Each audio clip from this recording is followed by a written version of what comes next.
ఇక్కడ ఒక అంశం అండి.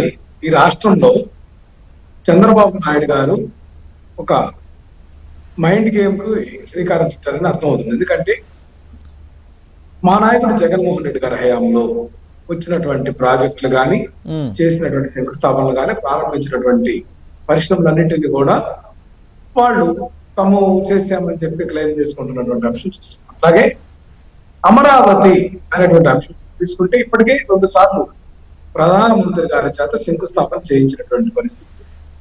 మరలా నిన్న నిర్మలా సీతారామన్ గారి చేత మరలా కొన్ని బ్యాంకు కార్యాలయాలు లేకపోతే ఇన్సూరెన్స్ కార్యాలయాలకి శంకుస్థాపన చేసేటటువంటి కార్యక్రమం శ్రీకారం చుట్టారు. దాన్ని మనమే అభ్యంతరం పెట్టాల్సిన అవసరం లేదు. 5 సార్లు అయినా ఎక్కడైనా సరే శంకుస్థాపన చేసుకుంటాం వేరే విషయం. కానీ ఇక్కడ పదే పదే చెప్పాల్సినటువంటి అంశం ఏంటంటే ఇప్పటికే 33,000 ఎకరాలకు పైగా భూమిని ల్యాండ్ పూలింగ్ ప్రాసెస్ ద్వారా సేకరించి ఆ యొక్క భూముల్లో ఇప్పటికే శాశ్వత నిర్మాణాలు లేకపోతే తాత్కాలిక నిర్మాణాల పేరుతోటి చేసినటువంటి హడావిడి సొమ్ము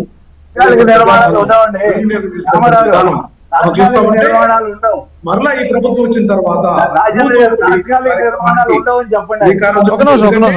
ఇక్కడ తాత్కాలిక నిర్మాణాలు పార్టీకి సంబంధించినటువంటి వ్యక్తులు 2014 సంవత్సరంలో రాజధాని ప్రాంతంలో ఉన్నటువంటి ప్రాంతంలో దాని చుట్టుపక్కల భూములన్నీ కూడా కారు చౌకగా కొని తదుపరి ఎందుకంటే ఎవరైనా లార్జ్ స్కేల్ భూమిని ఆ యొక్క ల్యాండ్ ఎక్వైర్ చేస్తారని ఏ సామాన్యుడు కానీ ఏ వ్యాపారి కానీ ఏ రైతు కానీ ఆలోచించరు కదండి.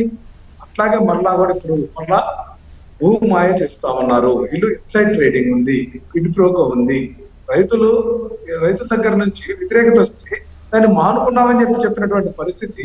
ఏదైతే 44,000 ఎకరాలు 2వ విడత అమరావతి భూసేకరణ కార్యక్రమం చేస్తే దానికి తీవ్ర వ్యతిరేకత వస్తే మానుకొని మరలా అంతర్లీనంగా ఈ లీకులు ఇచ్చి ఈ యొక్క భూదాహం అనేది వీళ్ళకి తీరని దాహం. ఎందుకంటే మనం చూసాం ఈ యొక్క సిఐఏ సబ్మిట్ ఏదైతే వైజాగ్ లో జరిగిందో అక్కడ కూడా 50,000 ఎకరాలు ల్యాండ్ పూలింగ్ చేశామని చెప్పారు. అట్లాగే మనం చూసాం వైజాగ్ లో ఇప్పటికే ఓర్సా 99 పైసలకి, టీసీఎస్ కి 99 పైసలకి,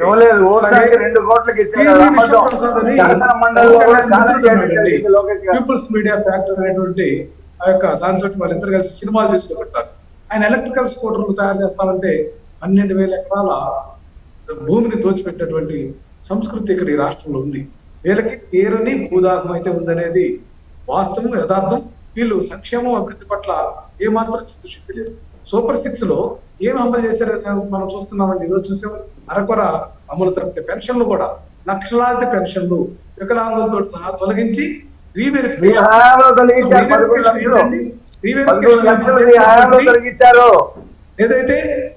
ఏదైనా సరే సంస్కరణలు ఏమైనా ఉన్నాయంటే అవేమి లేవు. తాత్కాలికంగా పెన్షన్ లేకపోట్టాలి, తాత్కాలికంగా ప్రశ్నలు ఏదైతే ప్రభుత్వం మీద ఉన్నటువంటి ఆ యొక్క బడ్జెట్ ను తగ్గించుకోవాలనుకుంటే ఆకాంక్ష తప్పిపోలేదు. అట్లాగే వీళ్ళు డబుల్ ఇంజిన్ సర్కార్ అంటారు, ఎన్డీఏ సర్కార్ కాదంటారు.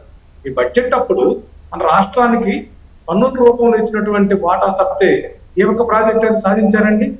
ఈ యొక్క 1.5 సంవత్సర కాలంగా ప్రభుత్వం అన్ని రంగాల్లో విఫలమైంది. అమరావతి అంశంలో చాలా తప్పు చేస్తున్నారు. ఇప్పటికే వీళ్ళు చేస్తున్నటువంటి వృధా ప్రయాసాలు, తాత్కాలిక నిర్మాణాల ఖర్చు, రైతులను వేధింపులు గురి చేసి వాళ్ళకి రావాల్సినటువంటి కవులు కూడా సక్రమంగా చెల్లించట్లేదు. ఈ రాష్ట్రంలో ఉద్యోగ వర్గాలను విస్మరించారు. ఏదైతే ఈఆర్సీ దగ్గర నుంచి వాళ్ళకి ఇస్తా ఉన్నటువంటి బెనిఫిట్స్ ఇవ్వలేదు. అట్లాగే మనం చూస్తున్నాం పారిశ్రామిక రంగంలో కూడా 2,000 రూపాయలు ఎంఎస్ఎంఈ ఆ యొక్క రాయితీలు చెల్లిస్తామని చెప్పి తీసుకొచ్చి అది పెద్ద పరిశ్రమలకి, తమ అనుయాయులకి, లేదా తెలుగుదేశం పార్టీకి సంబంధించిన వ్యక్తులకు తప్పితే మరొకరికి ఆ రాయితీ ఇవ్వనటువంటి వడపోత కార్యక్రమానికి శ్రీకారం చుట్టి పార్షియాలిటీని ఈ రాష్ట్రంలో విచ్చలవిడిగా చేస్తున్నటువంటి దుస్థితి ఈ యొక్క చంద్రబాబు నాయుడు నేతృత్వంలో సర్కార్ చూస్తా ఉందండి. అట్లా చూస్తున్నాం మనం ఇసుక విషయంలో కానీ, అట్లాగే మద్య విషయంలో కూడా బెల్ట్ షాపులు కానీ, బియ్యం పీడిఎస్ రైస్లు ప్రతి నియోజకవర్గంలో వసూలు చేస్తున్నటువంటి దందాలు కానీ, అధికారుల నుంచి లంచాలు వసూలు చేయడం కానీ చేస్తున్నటువంటి మరో ప్రక్రియ ఏంటంటే ల్యాండ్ కన్వర్షన్ కి అనధికారికంగా 5% స్థానిక నాయకులు ఏదైతే ప్రజాప్రతినిధులు, ఎమ్మెల్యేలు ఉంటే దానికి ఎదేచి వసూలు చేస్తున్నారు. రెవెన్యూ అధికారుల మీద వీళ్ళు ఎక్కడన్నా ఒక చర్య తీసుకున్నారా? అవినీతి కోపంలో రోజు కూలిపోతుంది, వీళ్ళకి సహాయకారిని చెప్పేటువంటి అంశంలో రెవెన్యూ ఒక అధికారికి కూడా చర్య చేస్తుండే దమ్ము ధైర్యం ఈ డోల్గాటి పార్టీ లేదు. వీళ్ళు అవినీతిని ప్రోత్సహిస్తున్నారు. అవినీతిని అది సాధారణమైనటువంటి పరిస్థితికి అది జనరలైజ్ చేసేటటువంటి ప్రక్రియకు కూటమి సర్కారు శ్రీకారం చుట్టూ తప్ప మాటలు తప్ప లేదా గోబెల్స్ ప్రచారంతో ప్రజలను మభ్యపెట్టి తాము కాలం గడుపుకొని పబ్బం గడుపుకునేటటువంటి దుస్థితులు ఈ రాష్ట్ర ప్రభుత్వం తప్ప ఈ రాష్ట్ర ప్రజలకు ఏ మాత్రం కూడా ఉపయోగకరమైనటువంటి అంశాల్లో ముందుకు పోతున్నటువంటి పరిస్థితి లేదు. ఈ మన రఫీ గారు చెప్పినట్లు రకరకాల సీడ్ యాక్సెస్ రోడ్ కనెక్టివిటీ ఇస్తున్నాం, అది ఇస్తున్నాం, ఇది ఇస్తున్నాం, పెన్షన్లు, ఇవన్నీ ఎప్పుడు చెప్పేటటువంటి అంశాలే. అది కాదు మీరు ఇప్పుడు చేస్తున్నటువంటి భూసేకరణ అది ఏ మాత్రం కూడా సహేతుకం కాదు. 20,000 ఎకరాల భూసేకరణ బట్టి చేస్తున్నామని నర్మగర్భంగా అంతర్లీనంగా వైపు రైతాంగం చెప్తున్నారు. అమరావతి రైతులు మిమ్మల్ని చీకొడుతున్నా కూడా ఈ యొక్క పనులు మానుకోలేదంటే ఈ యొక్క ధనదాహం, ఈ యొక్క అవినీతి దాహం, ఈ యొక్క దోపిడీ విధానం మీరు మరలా కూడా ఈరోజు ఉదాహరణగా మీరు ముందుకు తీసుకొస్తున్నటువంటి పరిస్థితి తప్పితే మరొకటి లేదు. ఈ రాష్ట్ర ప్రయోజనాల కోసం మీరు కేంద్రాన్ని చేంజ్ తీసుకోలేదు. నాకు ఉదాహరణ ఒకటండి, వెలుగొండ ప్రాజెక్టు మా నాయకుడు జగన్మోహన్ రెడ్డి గారు పూర్తి చేసి ప్రారంభిస్తే దాన్ని వాడుకోలేనటువంటి దుస్థితులు ఈ ప్రభుత్వం యొక్క దుశ్చర్యలు ఉన్నాయి.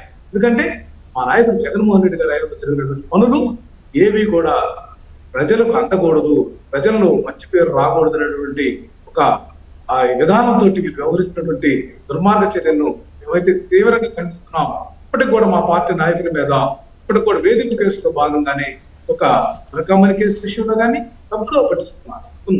ఏదో మరణిస్తే వాళ్ళ భార్య దగ్గర సెల్ ఫోన్ లాక్కొని ఆ యొక్క డేటాను బయటకు కాకుండా వీళ్ళంతా కూడా మ్యానిపులేట్ చేస్తున్నటువంటి విధానం కానీ, అట్లాగే వైవి సుబ్బారెడ్డి గారు మచ్చలేనటువంటి నాయకుడు, ఆయన మీద కల్తీ నెయ్యి కేసును కూడా పునమానం చేస్తున్నారు. చెవిరెడ్డి భాస్కర్ రెడ్డి గారి మీద పోక్సో కేసు పెట్టించినటువంటి ఘనత ఈ ప్రభుత్వానికి ఉంటుంది. దాంట్లో కుదరక మరలా లిక్కర్ కేసులో సంధానించినటువంటి ఎక్కడైనా సరే ముద్దాయిలు ఇచ్చినటువంటి కేసు, ముద్దాయిల దగ్గర డిమాండ్ రిపోర్ట్ లో ముందుకు వచ్చిన అంశాలు, అంశాలతోటి కేసులు పెట్టినటువంటి నీచ చరిత్ర హైకోర్టు కూడా ఈ విషయాన్ని అక్షంశించి ఆ విషయాల తర్వాత చర్చిద్దాం. ఒక్క నిమిషం, ఏదైతే హైకోర్టు కూడా స్పందించినటువంటి తీరు గమనించాల్సింది.